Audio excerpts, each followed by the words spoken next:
Hey there, Nation, and welcome to the show where we help you to play miniatures wargaming on a budget. It is I, Commander Cheapskate, and we're back with another episode of Anarchy Road. This is our series that's dedicated to Necromunda Battle Reports with our homemade Road Wars campaign. Anarchy Road is a vehicle-based narrative campaign that is set in the Ash Waste of Necromunda. These rules are homegrown and in no way official whatsoever. This is something that my gaming group and I just kind of put together on our own in order to be able to use vehicles in games of Necromunda. If you'd be interested in using these rules for yourself, you can jump over to my blogger site. I do have them available free to download from that site. You can check down the description box down below. So with today's episode, ladies and gentlemen, episode number 94, we are looking at a Road War scenario that is fought between my two friends, Brother Grimm as well as the Kiddo. My little sister, the Kiddo, is playing the Prophets of Rage, her House Cawdor gang, while Brother Grimm is bringing the War Boyz of the Ash Waste Nomads. So with that being said, ladies and gentlemen, we're going to play some background music. As the music is playing, we'll show you photos of both gangs as well as their rosters. If you want to see exactly what they're bringing for this battle report, go ahead and pause and take a look at your own leisure. So that being said, let's get this battle report on a roll.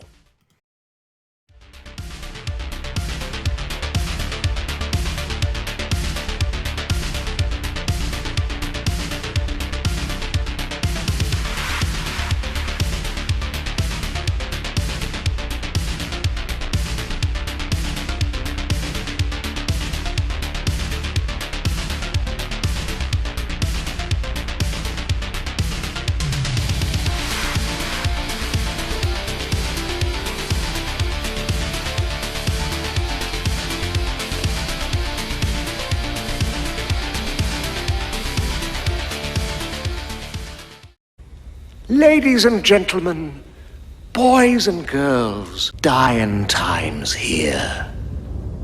So the scenario rule for this one is called Road War. It is a rolling road scenario, which means that the table will be shifting terrain as the battle continues. This is a classic skirmish that is often fought between rival gangs within the Ash Waste. Both gangs mount their vehicles, head out to the wastelands, and attack their enemies. My friends will be playing on a 4x6 table, and of course, both gangs will get their entire crews for this scenario, and they set their gangs on opposite table edges about 12 inches away from the table edge. Now, once again, of course, both players roll d6 to figure out which of them will be having priority, and of course, the game basically ends when basically all the enemy fighters are out of action or if a gang bottles out. Now, for the experience, following experience points are awarded for this scenario. Now, the experience points are quite higher on a rolling road scenario, and the reason why is because of the enhanced learning curve or survive in the Ash Wasteland. Anybody who survives this scenario earns d6 experience points. You also earn 5 experience points for taking enemy fighters out of action, and the winning gang leader earns an additional 10 experience points in the bonus as well. Now, in terms of credits, the winning gang earns d6 times 10 credits, while the loser earns d3 times 5. And in case of a draw, both gangs receive d3 times 10 credits as well. And also for reputation, the winner earns d3 points reputation. The same thing with the loser, earns 1 point of reputation.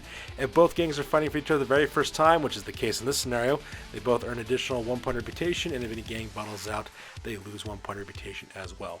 Now, because this is a rolling road scenario, at the beginning of every end phase, this terrain will shift down to the left 6 inches, and new terrain will pop up on the right-hand side of the table as well. So now that we're done with the scenario rules, let's go and talk about battle plans as well as deployments. So here's an overhead shot of the entirety of the table. As you can see, my friends are playing on a 4x6 table. My little sister Shady is deployed on the near side of the table, while Brother Grimm is deployed on the far side of the table. Now, as for my friend Brother Grimm, I asked him what his tactics were.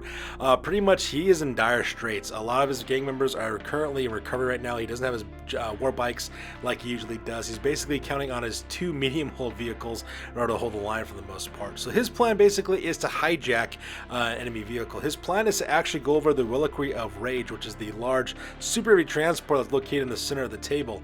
His plans is to capture that in a pincer attack by using both the Luda as well as using the Deathkiller Wartrike in order to capture the pincer attack, have his fighters board the vehicle, overwhelm with numbers, hijack it, and then hopefully escape. And that's pretty much what his battle plan is for this one. He has got an alliance with the Rogue Factoria, so he does have 5 additional fighters. Now, granted, the Rogue Factoria fighters are not all that great, but at the same time, though, he can't be too choosy considering about how much of a dire straits he is at the same time. Now, as for the Kiddo, I asked her what her tactic is, and the Kiddo plans on just destroying and wrecking the War Boyz as best she can. She has 1 large hull type vehicle, 1 super heavy hull type vehicle. Both vehicles have auto cannons on turrets mounted on those. Her plan is just to shoot them to pieces, board them, hijack vehicles if she can, and hopefully just destroy her enemies completely. What can I say? My little sister, man, she's got her bloodlust on in this battle report. So with that being said, ladies and gentlemen, now we're done with battle plans, let's go ahead and talk about deployments. Alright, first of all, let's talk about the deployments for the Prophets of Rage. This is the House Cawdor gang. First of all, that vehicle is called the Cathedral Rage. It is a large hull-type vehicle. For its hull upgrades, it has weapon cache with burner sticks, polecat boarding pikes, 2 crow's nests, as well as boarding spikes. It's got enclosed crew, spare parts chest, tool locker, as well as loudspeakers. At the same time, it's also mounted on tracks with spare track. And at the same time, it's also got a turret-mounted autocannon with an auto-loader located on one of the crew's nests. So that thing is absolutely beast. Meanwhile, on board that vehicle, as well as a couple of characters as well. On the very top, on the top of that little lookout tower there, we have Gispamin the Exemplar, who's a firebrand. This character's got flak armor, heavy crossbow with frag and crack shells. They got stub gun, dum-dum rounds, and a suspenser. They also have the Pious Righteous Warrior, as well as Rain of Blows ability as well. Also down below is the leader, that's Ada the Conflagrant, who's a word keeper. This character's got flak armor, a rude facile, as well as a hand flamer. They also got a cult icon. They got the Pious Overseer, as well as commanding presence skill. And also up in the front as well, we have the driver. The driver's character's name is Mumblestock. He's a brethren with a flak armor, reclaimed autogun, a stub gun, dum-dum rounds. He's got the Pious as well as a devote masses skill. And also right next to him is also Lanky, who is a brethren. He's got flak armor, pole armor with autogun. He's got the devout masses as well as the Pious skill. And on the other side, we have Filthy Majotha, who is a bone picker. This character's got a stub gun, dum-dum rounds. It's got the Pious, fast learner, and devout masses ability as well. Now, right next to in the center of the battlefield, we have what's called the Reliquary of Rage. It is a super heavy transport that was originally captured from the Stimpunks. She has since taken over this vehicle. First of all, for the hull, real quick, it's got bullcat boarding pikes. It's got weapons cache as well as tool locker, spare parts chest, as well as boomsticks and boarding spikes and enclosed crew. It's also got a turbocharger engine with a kill switch on it. At the same time, it's also got spare tracks, and it's also got a pintle-mounted autocannon with an autoloader up in the front as well. And located on that vehicle too are members of the Cold Traders from the smuggling shore party. We have Wesley in the back. That character is a Cold Trader. He's got armor weave armor as well as a sling gun. He's got stiletto knife, bio booster, step aside, and overseer skill. Next to him is Mr. Slick, who's a bosun. He's got mesh armor, shotgun with solid scatter shot, a fighting knife as well as a dodge skill. And up in the front on the right hand side, we have Noob, who is a Voidborn scum with flak armor, last pistol, and fighting knife. And right next on the left hand side is Ghost, another Voidborn scum with flak armor, auto pistol, as well as a fighting knife. Also on board that vehicle is Malaiya, which is another firebrand who's got a flak armor, heavy crossbow, frag, and crack shells. It's also got a stub gun with dum-dum rounds as well as a dispenser. It's got the Pious as well as a Righteous Warrior and parry skills. Next to them as well is Junibed, which is a bone picker with a stub gun with dum-dum rounds, Pious, fast learner, as well as devout masses. And lastly we have Jackalome. Jackalome is the driver of this vehicle. Jackalome is a brethren with flak armor, pole armor with autogun, as well as the Pious and devout masses special rule. And that pretty much makes up deployment for the Prophets of Rage for this battle report. So going to the War Boyz, on the left hand side, that is called the Luda. It is a medium hull type vehicle with enclosed hull, loudspeaker, and 2 fighting platforms on board. It's also got a kill switch on the engine as well as a hull mounted heavy stubber. This is a vehicle that was hijacked by the War Boyz from the Precinct 13. At the same time, we also have a couple crew members. On the back, we have Hakka and Slasha. Hakka is a nomad with mesh armor, Rocketancy special, and a fighting knife. It's also got a servo claw and a respirator, and Slash is equipped exactly the same way. Also on board that vehicle too, we also have members of the Rogue Factoria work party. On the back, we have the Great Grot, which is a Factoria Overseer. This person's got mesh armor, a combat pistol, a plasma, as well as auto pistol. They got a shock baton, as well as commanding presence and overseer ability. Right next to them is the Grot Boss, which is a work party boss. This character's got mesh armor, last pistol, shock whip, as well as iron will skill. And then we have 3 Factoria workers, Grot 1, 2, and 3. All 3 are equipped exactly the same with reclaimed auto pistol as well as fighting knife. And now, right also to that makes the deployment here on the left-hand side.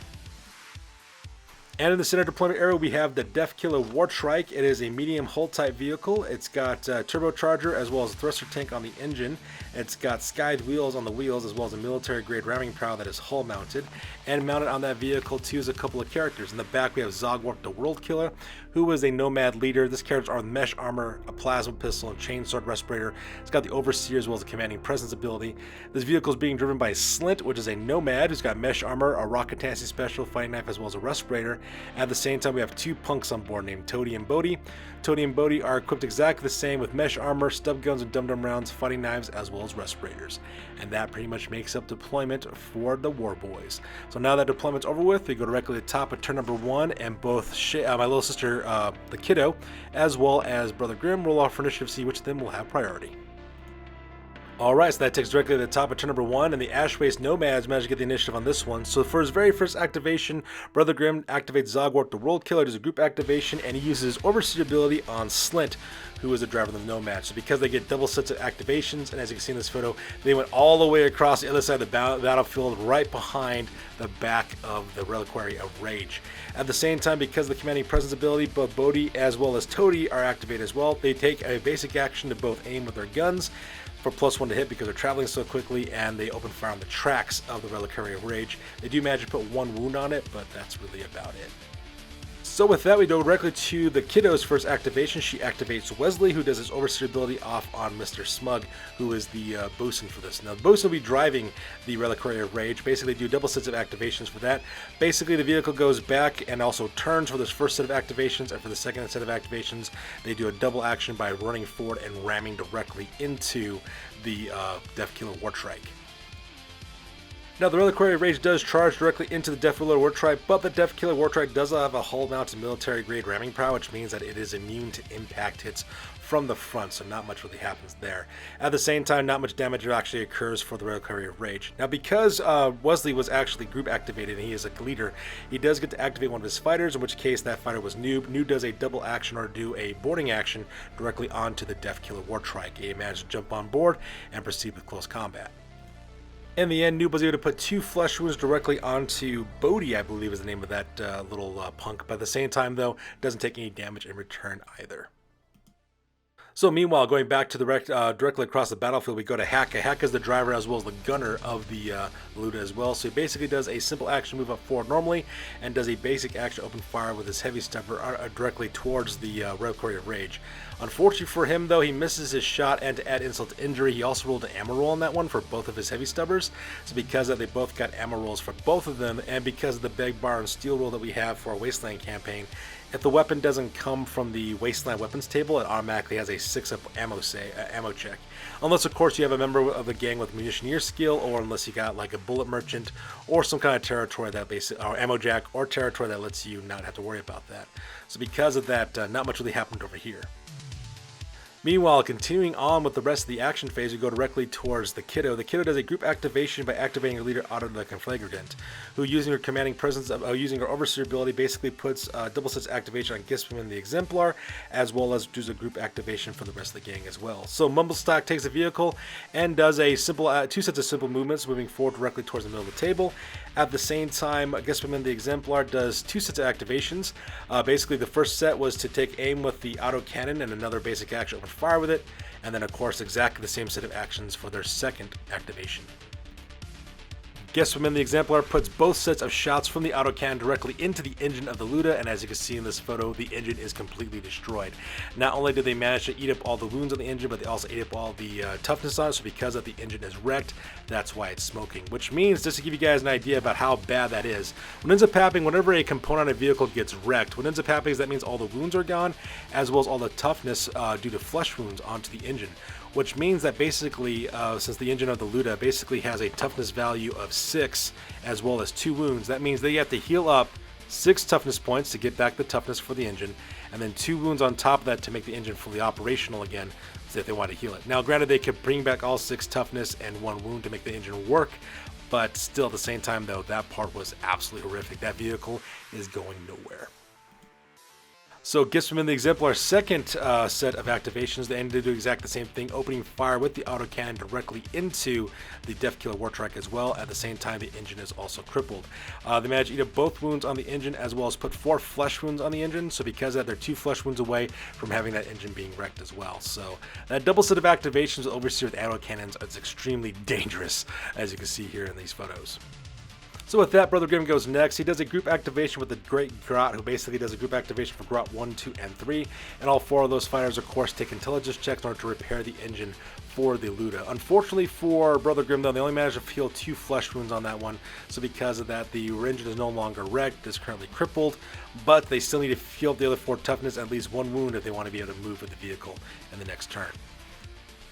So going back to the Kiddo then activates Ghost. Ghost does a double action in order to successfully board the Deathkiller Wartrike using the Polecat boarding pikes. Goes directly into Toady, I believe is the name of the fighter. But unfortunately for the Kiddo, though, she fails her attack, so not much really happens there. Meanwhile, their Brother Grimm activates the Grot boss, who does manage to heal another wound onto the engine, so that's one less wound they gotta worry about for toughness. Meanwhile, the Kiddo goes next. She does a group activation with Malaiya. Her Firebrand does a group activation with Lanky. So because of that, Malaiya goes charging directly into close combat by boarding onto the Death Killer Trike accordingly. Now, Lanky on the other hand, not Lanky, Jackalum on the other hand does not actually board the vehicle. Actually, all he does is basically does a basic action to attack. And the reason why is because he's got the versatile trait with his polearm autogun. So that's the reason why he can do that, so that way he can fight in close combat as well. And I do apologize, that's actually Lanky that's on board. I keep on getting my notes mixed up. I do apologize on that one. But anyways, the aftermath of the attacks, Malaiya is able to take out one of the punks as well, and same thing with Lanky as well. Lanky also managed to take out both Bodhi as well as Toady as well. Now both those gang members suffer out cold results as well, so they both will go make full recoveries. But at the same time though, that's 2 less fighters that my friend Brother Grimm has on the table. And at the same time, 5 experience points were gained by both Malaiya as well as by Lanky as well. And for Brother Grimm's last activation, he then activates Slasha. Slasha takes an intelligence check and manages to heal another flesh wound on the engine of the Luda. So going back to the bottom of the table, the Kiddo goes next. She then activates Filthy Madritha, which is her bone picker. Filthy Madritha does a successful boarding action by using the Polecat boarding practice to charge directly into close combat with Slint, who is the Nomad driving the Death Killer War Trike, and the two of them engage in close combat. Not only does Filthy Madritha manage to hit and wound Slit, also manage to put a serious injury on that fighter as well. So because of that, he goes crashing face first into the wasteland, and he is currently bleeding out and basically vulnerable for taking out of action with a coup de grace. So things are not looking really good right now for my friend Brother Grimm with his Death Killer War Trike. And for the rest of the turn, my little sister, the Kiddo, decides to have her characters basically pray for chart generating faith dice, what they end up doing. So because that, what they actually can do with the Articles of Faith is that they can actually use an ability called Beseech the God Emperor. It's a double set of action. What they do is they roll d6 for each of the fighters in order to raise up dice for themselves, so that way they can generate 4 faith dice for the Articles of Faith. In this case, between all the fighters that weren't activated left, the Kiddo is able to raise 2 faith dice during this turn. So with the action phase over with, we go directly to the end phase, and we start with recovery. Luckily for Brother Grimm, when he rolled up for Slint, he rolled a flesh wound, so because that Slint rolls over, he has a flesh wound, which means he loses 1 point of his toughness. And while he may be easier to wound, though, he can still fight, he can still shoot, and he is still a threat. And that pretty much ends turn number 1 for this one. Alright, so that takes directly to the end of turn number 1, and as you can see here, the battlefield has also shifted to the left because of the rolling road phase. As you can see, all the terrain is shifted over to the left 6 inches, and we have some more terrain with hedgehogs, as well as Hesco barriers, as well as the well popping up there on the right-hand side. And as you can see, things are not looking really good right now for Brother Grimm. The vehicles that he both has on this battlefield, their engines are currently crippled, which means these vehicles cannot run whatsoever, and they're currently at the mercy of being attacked. As you can see, the crew of the Cathedral of the Reliquary of Rage at the bottom of the screen there, they're successfully boarding the Death Killer Door Trike and taking out fighters left and right while attacking that vehicle. At the same time, the autocannon that's being fired from the Cathedral of Rage is just doing a number on both groups as well, and the Kiddo is also moving up forward in order to engage the rest of the fighters with the Ludas on the top. So with that being said, we go directly to the top of turn number 2, and both of my friends roll off our priority to see which of them will be going first. So that takes us directly to the top of turn number 2, and the Cawdor managed to get the initiative on this one. And I will tell you guys now, this set of photos is actually several activations taken together right after all the actions were taken, so I'll talk about exactly what ends up happening. So first of all, I believe it was Ghost attacked first. Ghost managed to finish off, managed to put his direct attack directly into Slint. Unfortunately though, he only managed to put a serious injury onto that fighter, so because that Slint is laying on the ground, but he's also vulnerable from being attacked from the coup de grace as well. Meanwhile, we have Zogwart the War Killer gets activated next, managed to direct his attacks directly into Ghost, because Ghost and Noob are definitely the most dangerous fighters that's being attacked in the Death Killer War Trike. Unfortunately for Brother Grimm though, he's only able to put 2 wounds onto Ghost, so because that Ghost is perfectly fine. The Kiddo then goes next. She activates Malaiya, who does a group activation with Filthy Madritha as well, and they both put their attacks forward. Filthy Madritha puts a coup de grace directly onto Slint, putting that guy out of action with a spinal injury, so because that, he will lose 1 point to his strength and also goes into recovery. At the same time, Malaiya also directs all of his attacks directly into Zogwart the World Killer, managed to take that fighter out of actions as well with an out cold result. So because that, Zogwart the World Killer will make a full recovery. However, that means there's no more crew members left from the War Boyz to man the Death Killer War Trike, which means that all that Kiddo has to do is actually have a fighter go on board that vehicle, and they can board it and hijack it. Meanwhile, across the table, finally the Luda's engine is finally healed up with only a crippling result on it. What ended up happening is that my buddy Brother Grimm decided to activate his rogue Factorio workers. The Great Grot uses his commanding presence ability on Grots 1, 2, and 3, and all 4 of them decide to make repairs to the engine, healing up all the flesh wounds and actually healing up 1 wound.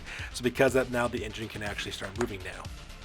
But even though the vehicle is finally healed up, though, it is for naught. And the reason why is because the Kiddo goes next. She activates Auto the Conflagrant, who uses her Overseer ability off directly onto Gizmo the Exemplar, as well as do group activation for the rest of the gang. So, because of that, Gizmo the Exemplar does 2 sets of activations. The first set of activation, once again, fires that auto cannon directly into the engine and once again cripples it as well. Eats up both wounds and puts 2 flesh wounds directly onto the engine. At the same time, the second one also went directly into the hull as well. Managed to eat up all the wounds of the hull and put 3 flesh wounds on it. So just like that, the hull is crippled, which means that these characters can't actually drive this vehicle. So what they'll need to do in order to drive this vehicle, they'll need to heal up the engine first and then heal up the hull, and then they can actually use the vehicle like it's supposed to. But the Kiddo is not done yet with her commanding presence ability. She then activates Mumblestock, who's the driver. The driver does a double action in order to smash directly into the vehicle as well, putting another flesh wound directly onto the hull. And to make matters worse, Jackaloom goes next. And Jackaloom decides for his very first set of activations is to actually use his Article of Faith. And the Article of Faith he actually used was, and the ward fell upon them, and they were broken by it, which costs only 5 points in order to get that one off. She used both of her faith dice to do it, and what that does, it makes all enemy fighters within range have to take nerve tests, just because the guy basically just says, "Behold the glory of the Empire," basically, and actually managed to scare a couple of people. So as you can see here, Grots 1, 2, and 3 were terrified from beholding the word of the Emperor. As you can see here, they fled. They failed the nerve test. They all fled to the right-hand side, trying to escape the Cawdor as quickly as possible. I think 2 of them went, 4 or 5 inches. The other one, I think, went 8 is when it ended up happening. So those guys are running for the hills because they don't want to mess with that. And at the same time, Jackaloom was not done. He then climbs on board the vehicle using his polecat boarding pikes to do his double action, and he goes directly in close combat with the Grot Boss. Managed to put a serious injury as well as a flesh wound on him. Basically, the serious injury was caused in close combat. He failed his initiative test, fell off the vehicle, and took a flesh wound for his problem. So things are not looking good right now for my buddy Brother Grimm. So Brother Grimm goes next, then activates Haka. Haka does a double action charge forward directly into Jackaloom. Unfortunately for my buddy Brother Grimm, though, he flubbed his hit rolls. He got a bunch of attacks too, which is kind of sad. He actually got 3 attacks. 1 from his base attack, 1 for his additional hand weapon, and plus he also charged in. But unfortunately for him, though, he failed all of his hits because the 2 of them are still engaged in close combat. The Kiddo goes next. She activates Junibed, her bone picker, decides to pick up one of the burner sticks that they have on board the vehicle, and she takes aim with a basic action to get +1 to hit, and does another basic action to throw that burner stick directly into Slasha. Now, she does hit Slasher, but unfortunately for her, though, she's unable to wound him. But when it came to the blaze test, though, she managed to successfully catch that guy on fire. So because he has to roll where he goes, and I think he goes like 6 or 7 inches to the right-hand side, fleeing directly to where the Grots 1, 2, and 3 were going. So he is currently pinned, and he's currently on fire. Oh man, this battle report is going all kinds of bad for my buddy Brother Grimm, but going great for the Kiddo, which is, fantastic for her. And for the rest of the Kiddo's activation, she then activates Wesley, uses Overseer ability off on the Bosun, and at the same time, the rest of her fighters who are not activated yet, all they do is they do intelligence tests. And the reason why is because they start doing things like repairing the engine that they crippled on this vehicle as well. They healed up almost all of the flesh wounds, and they got 1 flesh wound left before they can start healing up the wounds on the engine as well. So the action phase over with, we go directly to the end phase. We start off with recovery. First of all, the Grot Boss actually rolls another serious injury dice, so because he's still laying on the ground and he's still bleeding out, which is a very precarious position for him to be in. Meanwhile, as for the nerve test for the rest of the Rogue Factorio workers, Grot number 3 managed to get their nerve back, so they'll turn 180 degrees to face off against the Cawdor. But the other 2 Grots 1 and 2, though, are still afraid, so because of that, they will have to worry about running during their next activations. But it doesn't really matter, because at this point, Brother Grimm realizes he's not going to win this scenario whatsoever, so because he decides to call a game and he surrenders, netting another victory for the Cawdor of the Prophets of Rage. So that being said, ladies and gentlemen, we'll go directly to the post-game because this battle report is now officially over. That's it, man. Game over, man. It's game over. So moving on to the post-game, starting off with the War Boyz. Unfortunately for Brother Grimm, though, he suffered 4 injuries on this one. Zogwart, the World Killer, got an out-cold result, same thing with Bodhi as well as Toady, and Slint suffered a spinal injury as well, learning -1 to his strength. Meanwhile, for their advancements, several members of this gang did level up. Zogwart, the World Killer, leveled up to level 4, earning +1 to his Ballista skill. Slint leveled up to level 4, earning +1 to his Ballista skill as well. Haka leveled up to level 2, earning +1 to his willpower, and Bodhi leveled up to level 2, earning +1 to his weapon skill. +1 to his weapon skill. There we go. Now, from their territories, from their wastelands, they earn 1 point of reputation for their wasteland, as well as found mutant animals, which they hunted, and also managed to avoid starvation, and managed to raise 8 credits at the same time. Now, from the trading post, they earned 5 credits from the scenario, as well as 8 credits from their territories, which gave them 13 credits in total, of which they gave it to the Prophets of Rage. And the reason why is because their vehicles, both the Luda as well as the Deathkiller Wartrike, were hijacked by the Cawdor, the Prophets of Rage. So, in order to get their vehicles back, what ended up happening is that my buddy Brother Grimm had to strip his vehicles of pretty much all their components and upgrades and handed them over to the Cawdor in exchange, as well as some of his in order to get his stuff back. So what he did is he decided to he had to give up the Luda's twin heavy stubbers, its loudspeakers, its kill switch, as well as 2 fighting platforms to get the Deathkiller Wartrike back. And then finally, to get the Deathkiller Wartrike, they basically lost its turbocharger engine, its thruster tank, as well as its military grade ramming prow. So because of that, they're able to give it back to them. To make things worse, the Luda actually had a crippled engine with 2 flesh wounds, as well as a crippled hull with 4 flesh wounds, and the Deathkiller Wartrike had a crippled engine with 1 flesh wound. So the War Boyz, who are not in recovery, as well as the Rogue Factorio work gangs, basically rolled intelligence tests, and they managed to repair all the damaged components on the vehicles, so both vehicles are ready to go for their next scenario. However, though, they have no upgrades really for their vehicles anymore because they had to give them up in order to get their vehicles back. Now, when it comes to reputation, they get +1 reputation from their territory, as well as 2 from the scenario, giving them a grand total of 17 reputation in total. The new record now is at 2 wins, 2 losses, as well as 1 draw, and the new rating now is at 2,465 points. Alright, so jumping to the Prophets of Rage, none of the members of the gang were injured, so they're perfectly fine that way. Now, when it comes to advancements, several members of this gang did level up. Otto the Conflagrant leveled up to level 5, earning +1 to their Ballista skill as well as their toughness. Malaiya leveled up to level 4, earning +1 wound as well as the Commanding Presence skill. Gizmin the Exemplar leveled up to level 4, earning Iron Will. Lanky leveled up to level 4, earning +1 toughness and cool. Mumblestock to level 4 with +1 to cool. 50 Midrith leveled to level 5, learning the Berserker skill, and Junibed leveled to level 3, learning the Fearsome skill. Now, from their territories, from the Wasteland territory, their 1 point of reputation, as well as finding a mineral outcropping that generated 24 credits. Yeah, they also, from the Gambling Den, the kiddo decided to choose diamonds as her suit, and she drew the 6 of diamonds, earning 60 credits from that as well. From her farm, she generated 30 credits from that, as well as avoided starvation, and from her water steal, she managed to generate 150 credits from that. Now, when it came to her actually getting her brand new piece of territory, she rolled up on the territory table, rolled up a workshop, so because of that now she has 100 credits from that. At the same time, she also recruited an ammo jack named Master Blasters, armed with mesh armor, bolt gun, as well as a power hammer, which means now that the Beg, Borrow, and Steal special rule no longer applies to her gang, she now just has normal ammo rolls for her gang now. Now, from the trading post, she earned 364 credits from her territories, as well as 60 credits from the scenario. She also got 13 credits from the War Boyz, as well as 27 credits from her stash, giving her a grand total of 464 credits in total. Now then, she also received the Luda's heavy stubbers, as well as loudspeakers, kill switch, as well as 2 fighting platforms. And at the same time, she also took away the Deathkiller Wartrike's turbocharged engine, thruster tank, as well as military grade ramming prow. She took the Luda's kill switch, 2 fighting platforms, as well as the Deathkiller's Wartrike's turbocharger engine, thruster tank, as well as military grade ramming prow, and put it on the Cathedral of Rage, so now that vehicle is now boosted up. At the same time, she put the Luda's loudspeakers on the Reliquary of Rage, and at the same time, she purchased a thruster tank and a hull-mounted reinforced ramming prow to put on the Reliquary of Rage as well.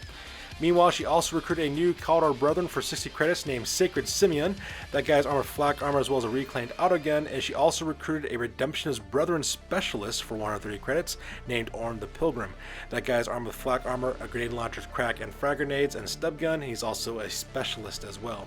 Now, lastly, she also recruited a High Preacher named Velikan the Eremite, so she added that to her gang as well. And at the same time, she also maintains the alliance with the Cold Traders. Now, because of that, due to the Imperial Entanglements drawback from the Cold Traders, Lanky was randomly chosen, so because he will miss out his next battle report as he is hiding from the cops. Now, when it comes to the reputation, she earns 1 point reputation from the territories, as well as 4 reputation from the scenario, giving a grand total of 22 reputation in total. Her new record now is at 4 wins and 2 losses, and her new gang rating now is at a crazy 6,680 points. So that's good news for this week, guys. As always, please feel free to like, comment, and or subscribe. Your guys' input is invaluable to us, as always. Also, check us out on Facebook, Instagram, as well as blogger.com for all the latest, greatest hobby news related to this channel. That's good news for this one, you guys. We'll catch you guys in the next one. Peace out and stay classy.